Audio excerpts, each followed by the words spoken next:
Жылдам хабарнама, адамдар үсігіп өлді. Сәлеметсіздер ме достар? Егер жаңалықтарды алғашқылар қатарында білгіңіз келсе, арнамыздағы подписаться және де бір ғана лайк түймесін басып, видеоны соңына дейін тамашалаңыздар.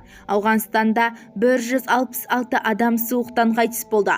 Ауғанстандағы суық 2 аптадан астам уақыт бойы басылмай, кей жерлерде ауа температурасы -33 градусқа дейін жетті.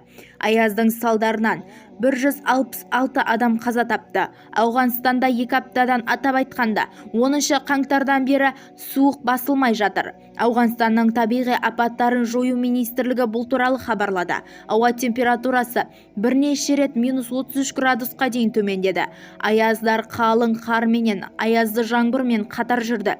Бірқатар ауданда электр қуаты үзілді. Жергілікті метеорологтардың айтуынша биылғы қыс соңғы жылдардың ең суық жылы болып отыр. Бізді тамашалауды жалғастырыңыз және де видеоларымызды достарыңызға бөлісе отырыңыздар.